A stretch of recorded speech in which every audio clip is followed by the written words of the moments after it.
Aku hanya memberi makan seorang kakek tua di kebun sawit warisan ayahku, tanpa tahu bahwa itu adalah awal dari sebuah perjanjian. Aku berdiri di tengah kebun sawit itu sendirian, menatap batang-batang tua yang menjulang tanpa semangat. Daunnya kusam, pelepahnya kering di ujung, dan tanah di bawahnya seperti sudah menyerah sejak lama.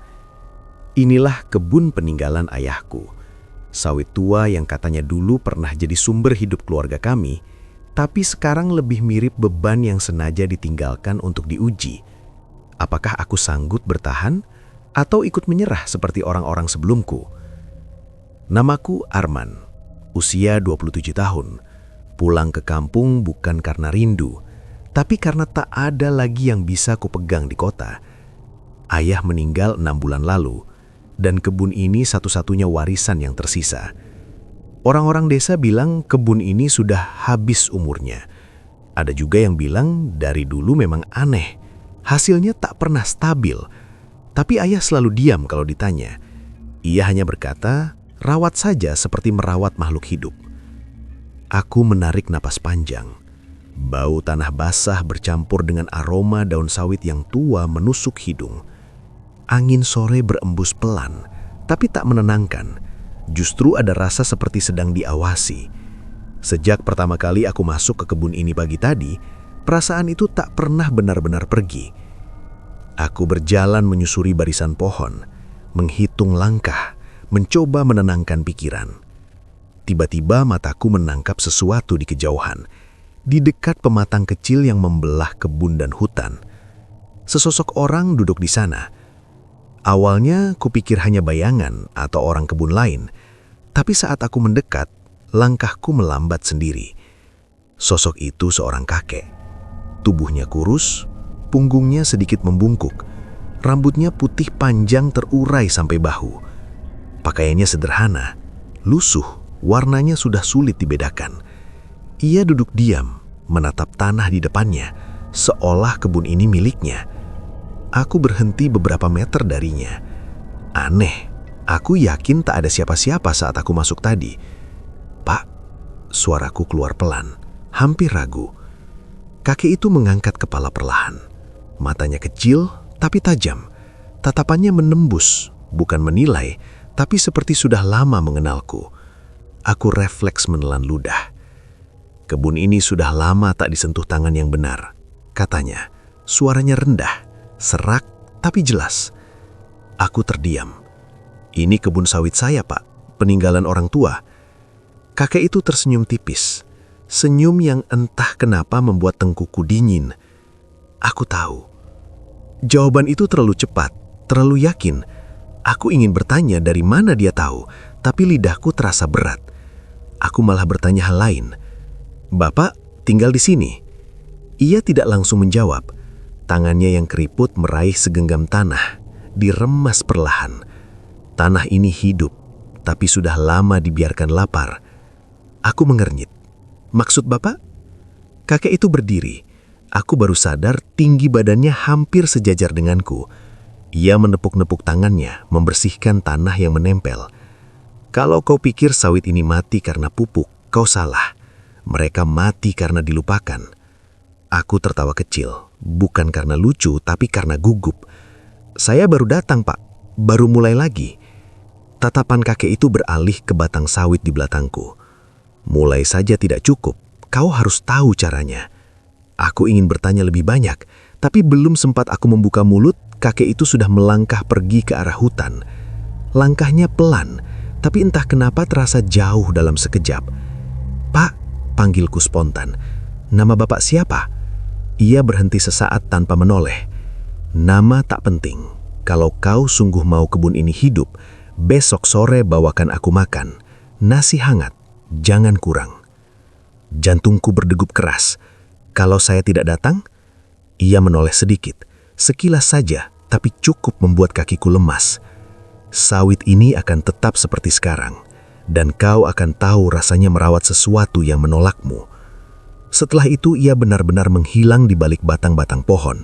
Tak ada suara langkah, tak ada daun yang bergeser, seolah ia tak pernah ada.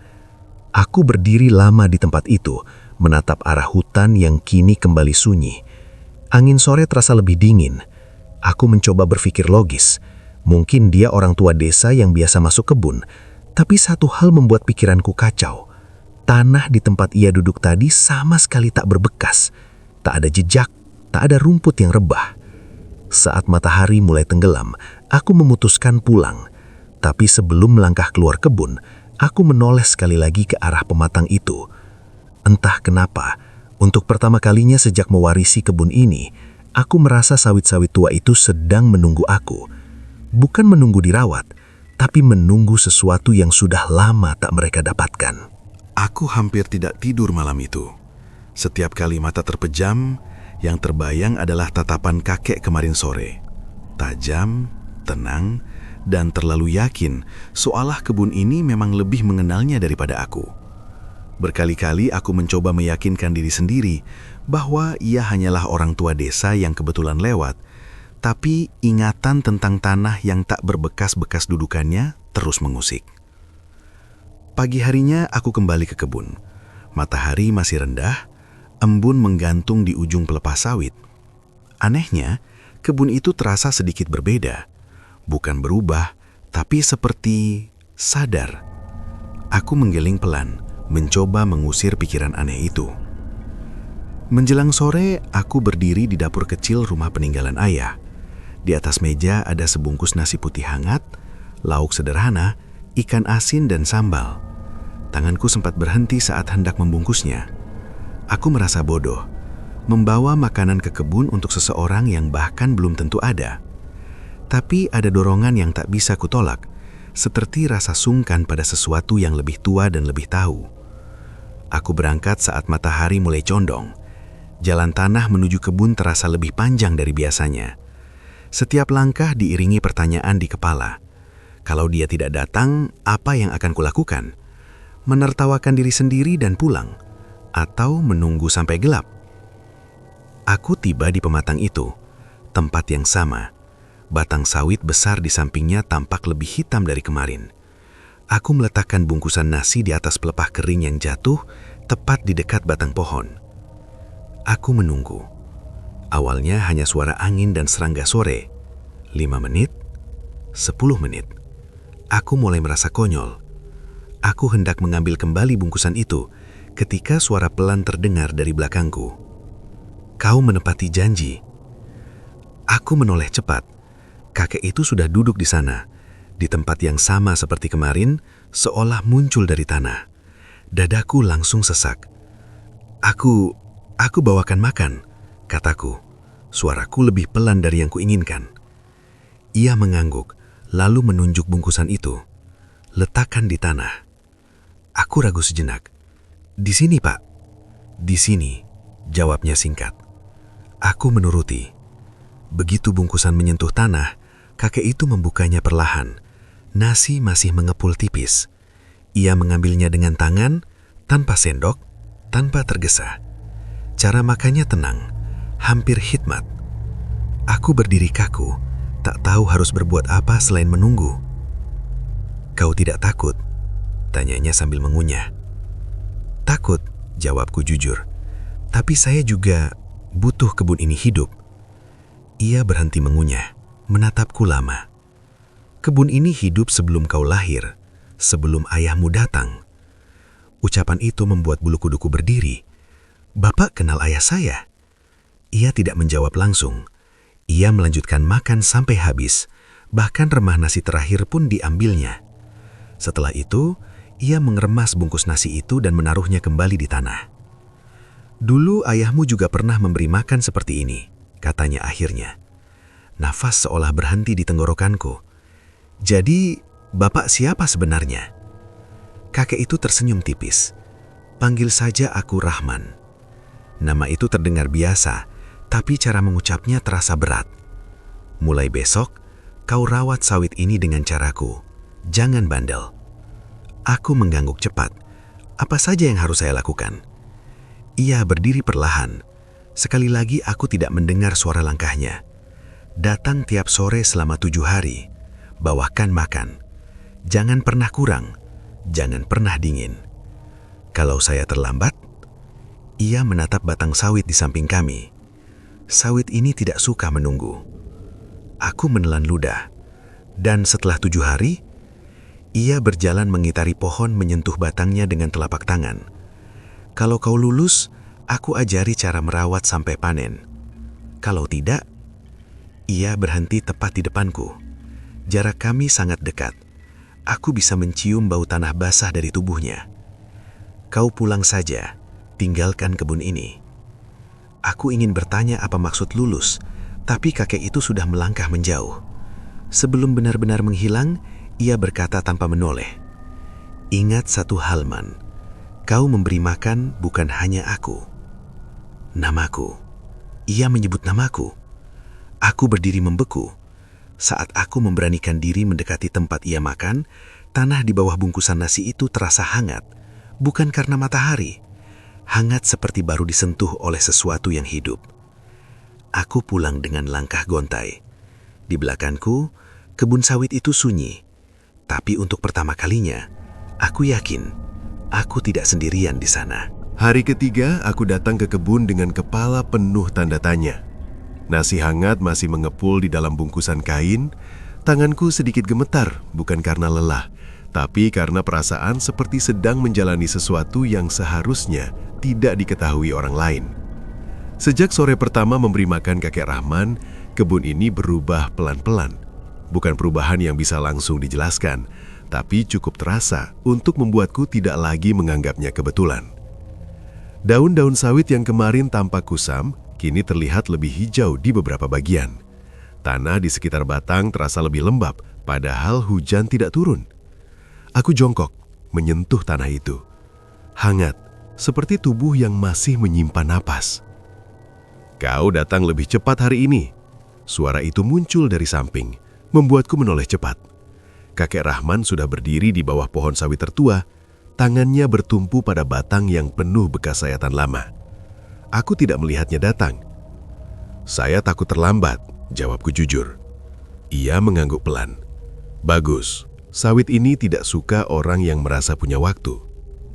Aku menyerahkan bungkusan nasi.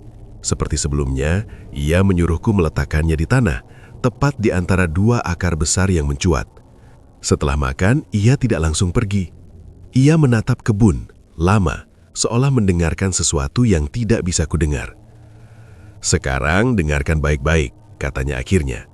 "Apa yang akan kuajarkan tidak ada di buku, tidak diajarkan penyuluh, dan jangan pernah kau ceritakan ke sembarang orang." Aku mengangguk. Pertama, ia menunjuk pelepah sawit yang kering. Jangan pernah memotong pelepah saat matahari tepat di atas kepala. Itu waktunya mereka bernapas. Aku refleks bertanya, "Kalau sudah terlanjur?" Tatapannya beralih padaku. "Makanya jangan terlanjur." Aku diam. Kedua, lanjutnya, "Kalau kau masuk kebun, jangan menunjuk pohon dengan jari telunjuk. Pakai seluruh tangan. Menunjuk itu menantang." Aku merasa aturan itu aneh, tapi aku menelan semua pertanyaan. Kakek Rahman berjalan pelan di antara barisan sawit. Aku mengikutinya. Setiap langkahnya nyaris tanpa suara, sementara kakiku sendiri terus menginjak ranting dan daun kering. "Kau dengar?" tanyanya tiba-tiba. Aku berhenti, memejamkan mata sejenak. Awalnya hanya angin, lalu seperti ada suara gesekan halus, bukan daun, bukan binatang, seperti bisik yang terlalu jauh untuk dimengerti. "Dengar apa?" tanyaku ragu. Ia tersenyum tipis. "Belum waktunya." Kami berhenti di satu pohon yang batangnya lebih besar dari yang lain. "Sawit ini yang paling tua. Kalau kau mau kebun ini subur, minta izin padanya setiap kali kau mulai kerja." Aku terdiam lama. "Minta izin? Bagaimana?" Ia menepuk batang pohon itu dengan punggung tangannya. "Datang pagi atau sore, sentuh batangnya. Jangan bicara keras. Sebut namamu dalam hati." Aku menelan ludah. Rasanya seperti sedang diajari sesuatu yang terlalu dalam untuk logika. Tapi anehnya, aku tidak merasa ingin menolak. "Kau boleh pakai pupuk, tapi jangan serakah. Tanah ini sudah lama kenyang. Yang ia butuhkan bukan tambahan, tapi perhatian." Aku teringat ayah. Ia memang jarang bicara soal kebun, tapi setiap subuh ia selalu ke sana sebentar, hanya berdiri, lalu pulang. Dulu kupikir itu kebiasaan orang tua. Sekarang rasanya berbeda. "Kakek," panggilku pelan.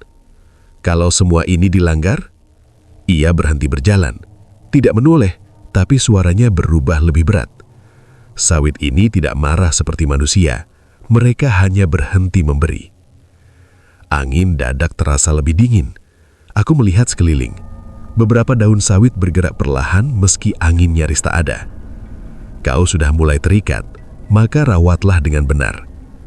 Sore itu sebelum pergi, ia menambahkan satu aturan terakhir. "Jangan bawa orang asing ke kebun ini sebelum panen pertama. Kebun ini sedang mengenalmu." Aku mengangguk, tapi dadaku terasa sesak. Saat aku menoleh kembali, kakek Rahman sudah tidak ada, tapi bekas telapak tangannya masih tertinggal di batang sawit, hangat, seolah baru saja ditempelkan. Aku pulang dengan pikiran penuh. Malam itu, aku bermimpi kebun sawit itu berbicara tanpa suara, dan anehnya, aku mengerti apa yang mereka minta. Jangan diperlakukan seperti benda. Sejak hari itu, aku merawat kebun bukan lagi sebagai ladang, tapi seperti sesuatu yang sedang mengamatiku balik. Dan hasilnya mulai terlihat, terlalu cepat untuk disebut wajar. Sejak hari itu, tanganku berubah. Setiap kali memasuki kebun, gerakannya menjadi lebih hati-hati. Seolah ada mata yang mengawasi dari setiap arah. Aku tidak lagi berjalan sambil melamun, tidak lagi menunjuk pohon sembarangan. Setiap batang sawit kulewati dengan anggukan kecil. Bahkan tanpa sadar, aku menyentuh batang pohon tertua sebelum mulai bekerja, seperti yang diajarkan kakek Rahman. Dan perubahan itu nyata. Tunas-tunas kecil mulai muncul di pelepah yang sebelumnya kering. Warna daun mengkilap, lebih gelap dari kebun lain.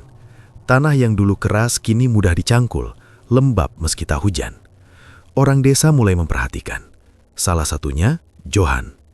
Ia datang siang itu tanpa pamit, muncul di batas kebun sambil menyulut rokok. Johan tetangga kebun yang sejak dulu tak pernah percaya hal-hal aneh.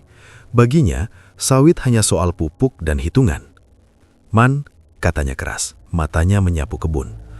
"Pohonmu beda sendiri, pakai apa kau?" Aku refleks menoleh cepat ke arah batang sawit, lalu kembali menatap Johan. Ada rasa tidak enak yang tiba-tiba muncul. "Biasa saja," jawabku singkat, "cuma dirawat." Johan tertawa kecil. Ia melangkah masuk tanpa menunggu izin. "Dirawat bagaimana sampai begini?" "Yang ini." Tangannya terangkat, telunjuknya lurus menunjuk salah satu pohon yang paling subur. Dadaku langsung sesak. "Johan," kataku cepat, suaraku naik tanpa sadar. "Jangan." Terlambat. Saat telunjuknya masih mengarah ke batang sawit itu, angin berhenti. Benar-benar berhenti. Daun-daun sawit yang tadi bergoyang mendadak kaku. Johan masih tersenyum, belum sadar apapun. "Ada apa?" tanyanya. Aku tidak menjawab. Pandanganku terpaku pada tanah di sekitar pohon yang ia tunjuk. Tanah itu bergerak pelan, seperti berdenyut. Johan akhirnya menurunkan tangannya, tertawa canggung. "Kau ini kenapa, John? Serius amat?" Tak lama setelah itu, Johan pamit. Aku tidak menahannya.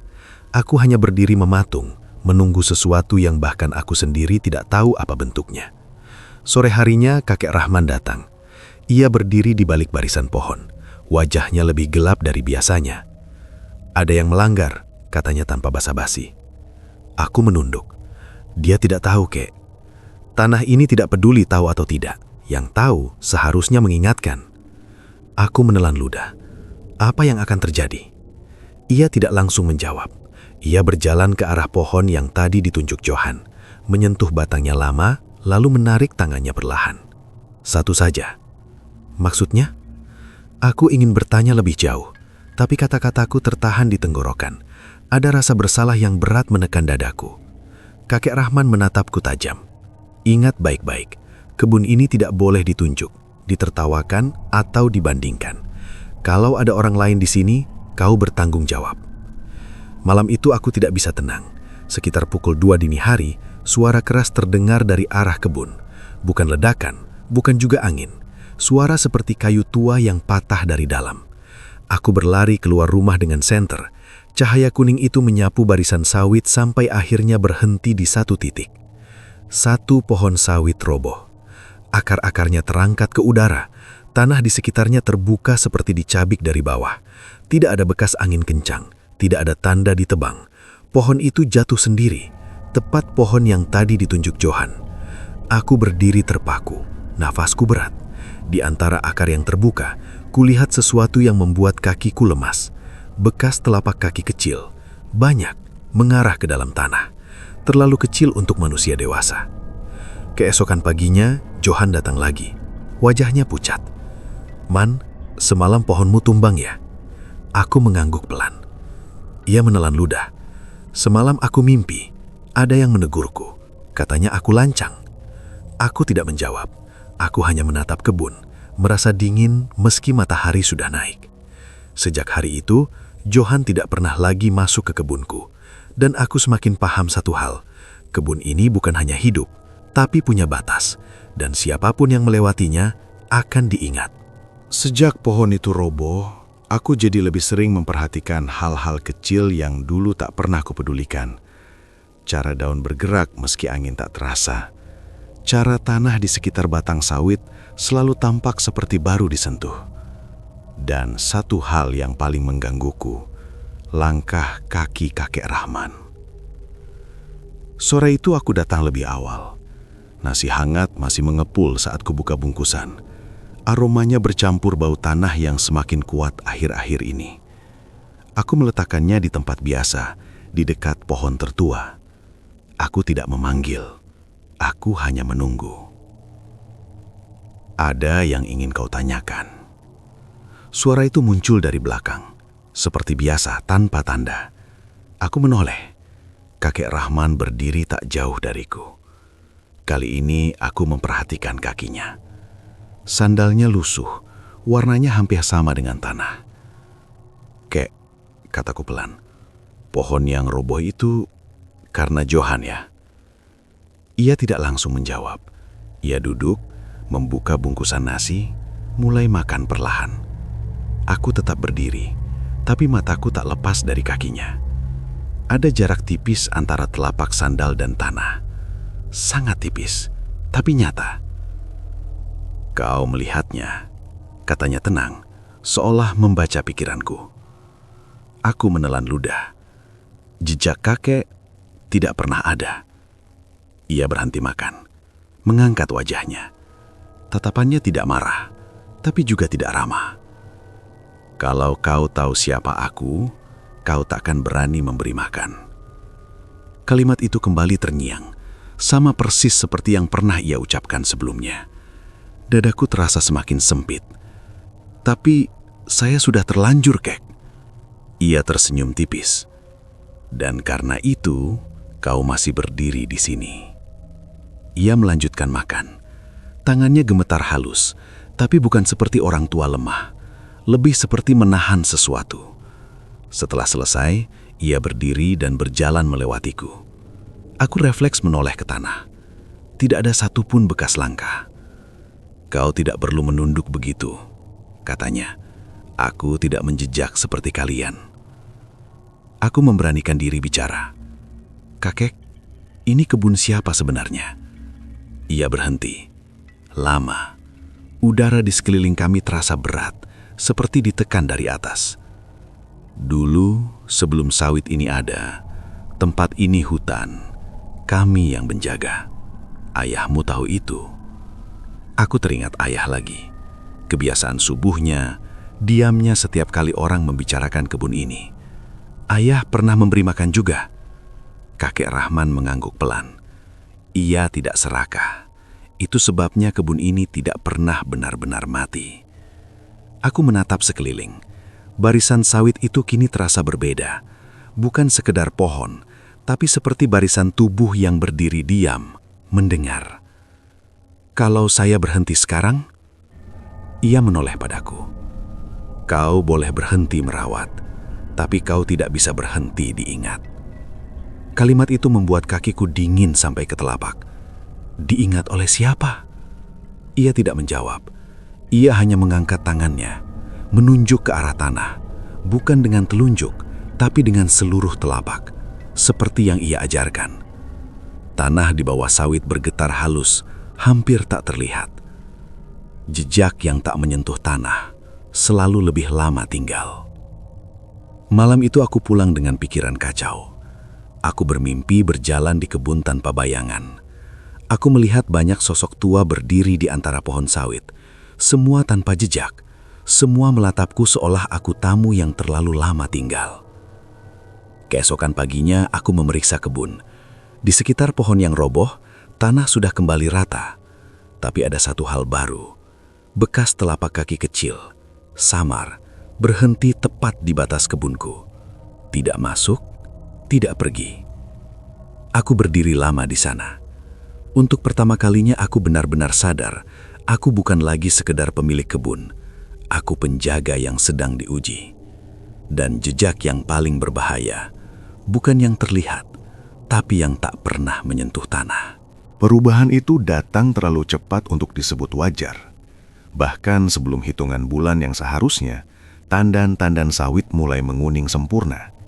Beratnya terasa dari cara pelepah menunduk menahan beban. Saat aku memegang satu tandan pertama, telapak tanganku bergetar. Bukan karena senang, tapi karena ada rasa asing, seperti menyentuh sesuatu yang tumbuh bukan dengan waktu manusia. Aku menghitung ulang umur pohon, mencocokkan dengan catatan lama ayah. Tidak masuk. Semua ini seharusnya belum waktunya. Tapi kebun tidak peduli pada hitunganku. Ia memberi tanpa menunggu persetujuanku. Kabar panen cepat menyebar. Orang-orang desa mulai sering melintas di batas kebun, pura-pura lewat, pura-pura melihat. Aku menahan diri untuk tidak mengajak siapapun masuk. Aturan itu terngiang jelas. Kebun ini sedang mengenalku. Dan aku mulai paham pengenalan itu bukan hal yang ramah. Sore itu Mandor Bima datang. Ia orang lama di kebun sekitar. Paham sawit, paham musim. Wajahnya berubah sejak melihat tandan-tandan besar yang menggelantung rendah. "Man," katanya pelan, hampir berbisik. "Ini bukan panen normal." Aku berdiri di sampingnya, menatap apa yang ia lihat. "Hasilnya bagus, bukankah itu yang semua orang mau?" Ia menggeleng. "Bagus itu kalau sesuai waktunya. Ini seperti dipaksa." Kata itu membuat dadaku sesak. Dipaksa. Aku menoleh ke arah pohon tertua. Daunnya bergerak pelan meski angin hampir tak ada. Aku merasa sedang diawasi. "Kapan terakhir kamu mupuk?" tanya Bima. "Tidak sering," jawabku. "Saya cuma merawat." Ia menatapku lama. "Kalau begitu, ada yang lain yang bekerja di sini." Aku tidak menjawab. Bima tidak memaksa. Ia hanya menarik nafas panjang. "Aku bisa bantu panen, tapi kalau kau tanya aku, sebaiknya jangan ambil semuanya." Aku mengangguk. Itu juga yang kurasakan. Ada batas yang tak boleh dilewati, meski tak tertulis. Malamnya, sebelum panen dimulai, kakek Rahman datang. Wajahnya berbeda. Tidak lagi tenang sepenuhnya. Ada garis tegas di keningnya, seolah ia menahan sesuatu. "Kau lihat sendiri," katanya tanpa pembuka. "Kebun ini memberi cepat." Aku menunduk. "Terlalu cepat." Ia mengangguk. "Panen besar selalu datang bersama bayaran." Aku mengangkat kepala. "Bayaran apa?" Ia berjalan mendekat ke pohon tertua, menyentuh batangnya lama. "Belum sekarang, tapi kau harus tahu satu hal." Ia menoleh padaku. "Jangan rakus." Aku menelan ludah. "Saya tidak berniat begitu, Kek." Tanah tidak membaca niat, ia membaca tindakan. Keesokan harinya panen dimulai. Aku dan Bima bekerja dalam diam. Setiap tandan yang jatuh ke tanah mengeluarkan bunyi berat, seperti sesuatu yang dilepaskan paksa. Aku merasakan sakit aneh di dada setiap kali satu tandan diangkat. Bukan sakit fisik, lebih seperti perasaan bersalah yang tidak jelas sebabnya. Kami berhenti sebelum semua habis. Beberapa tandan sengaja dibiarkan. Bima menatapku heran. Biasanya orang akan ambil semua. Aku menggeleng. Tidak yang ini. Ia tidak bertanya lagi. Sore harinya setelah Bima pergi, aku kembali ke kebun sendirian. Matahari hampir tenggelam. Cahaya jingga menyelip di antara daun sawit, membuat bayangan panjang yang saling tumpang tindih. Aku berdiri di tengah, memejamkan mata. "Aku tidak serakah," aku bisik dalam hati. "Entah pada siapa." "Kau belajar cepat." Aku membuka mata. Kakek Rahman berdiri di hadapanku. Kali ini jaraknya lebih dekat dari biasanya. Aku bisa melihat garis-garis halus di wajahnya. Bukan garis usia, tapi seperti retakan. Panen ini cukup, katanya, untuk sekarang. Dan bayarannya? Tanyaku pelan. Ia menatapku lama. Kau akan diminta menjaga. Menjaga apa? Ia tersenyum tipis, senyum yang tidak menyenangkan. Batas.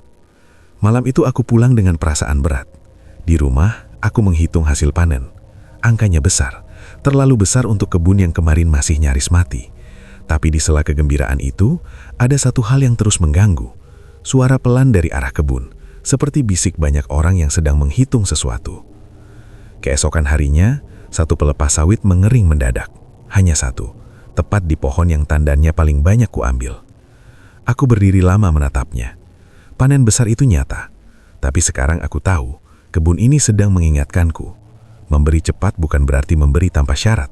Dan aku mulai paham, bayaran itu tidak selalu datang sebagai kehilangan besar. Kadang ia datang sebagai tanda kecil, bahwa waktuku untuk berhati-hati sudah habis. Pagi itu aku tidak bekerja, tidak memotong, tidak mengangkut. Aku hanya berdiri di depan pohon sawit tertua, seperti yang selalu kulakukan sebelum mulai merawat kebun. Tapi kali ini berbeda. Tanah di sekitarnya terasa lebih hangat, bahkan sebelum matahari tinggi. Kau datang. Suara kakek Rahman muncul dari arah akar. Ia berdiri di sana, lebih dekat dari biasanya. Wajahnya tampak lebih tua, keriputnya lebih dalam, matanya lebih hitam. Ini saatnya bicara, katanya. Aku menelan ludah. Tentang apa yang harus saya bayar? Ia mengangguk. Tentang batas. Kami berdiri di bawah pohon tertua itu. Daunnya tidak bergerak, meski angin terasa di tempat lain. Panen kemarin terlalu besar, lanjutnya. Kebun ini memberi lebih dari seharusnya. Apa salah saya? Tanyaku. Tidak, jawabnya cepat. Tapi kau sudah dilihat. Aku mengerutkan kening. Dilihat oleh siapa? Kakek Rahman mengangkat tangannya. Dari balik batang sawit, dari sela-sela daun, aku melihat bayangan-bayangan berdiri diam. Banyak, terlalu banyak. Tidak satu pun menyentuh tanah. Kau sudah memberi makan, katanya. Sekarang kau harus menjaga. Menjaga apa? Jarak. Ia melangkah mendekat. Mulai sekarang, ada satu malam dalam sebulan yang tidak boleh kau tinggalkan kebun ini. Malam Jumat Kliwon. Dadaku langsung terasa berat. Kalau saya pergi? Ia menatapku tanpa berkedip. Sawit ini akan ikut pergi. Aku terdiam lama. Dan kalau saya menolak? Ia tersenyum tipis. Kau sudah menerima hasilnya, Man. Menolak sekarang bukan pilihan. Aku melihat ke sekeliling. Bayangan-bayangan itu tetap diam, tapi aku bisa merasakan tatapan mereka. Bukan marah, menunggu. Apalagi? Tanyaku pelan. Jangan pernah menjual semua hasil panen, katanya. Sisakan bagian untuk tanah. Aku mengangguk, tak lagi berani bertanya. Ia menepuk batang pohon tertua itu. Kalau kau patuh, kebun ini akan terus hidup. Kalau tidak, kau akan hidup sendirian di tengahnya. Setelah itu satu persatu bayangan menghilang, seolah diserap batang sawit. Kakek Rahman adalah yang terakhir pergi. Sebelum benar-benar lenyap, ia berkata, perjanjian tidak ditulis, ia diingat. Aku berdiri lama di bawah pohon itu. Angin kembali bergerak, suara kebun kembali normal. Tapi sejak hari itu, setiap kali malam Jumat Kliwon datang, kebun ini tidak pernah benar-benar gelap. Dan aku tahu, aku sudah terikat pada sesuatu yang tumbuh lebih lama dari manusia. Sejak perjanjian itu, kebun ini berubah lagi. Bukan pada hasilnya, tapi pada kehadirannya. Setiap malam, terutama menjelang Jumat Kliwon, aku merasakan kebun ini ramai. tanpa suara. Aku sering melihat bayangan di antara pohon, pendek, tinggi, membungkuk, berdiri diam. Tidak pernah mendekat, tapi selalu ada. Saat kutoleh lebih lama, mereka menghilang, menyatu dengan gelap. Suatu malam aku memberanikan diri bertanya, "Kek, mereka siapa?" Kakek Rahman berdiri di sampingku. Kali ini, ia tidak sendiri. Di belakangnya, samar-samar berdiri sosok-sosok tua lain. Rambut putih, wajah keriput, mata dalam.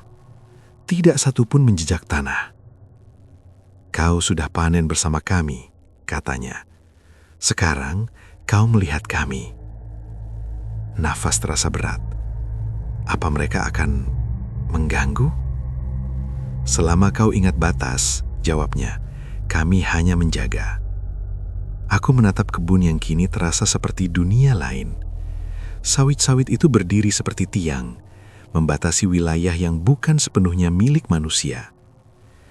"Kalau suatu hari saya ingin pergi," kakek Rahman tersenyum tipis, "kau boleh pergi jauh, tapi kebun ini akan selalu memanggilmu pulang."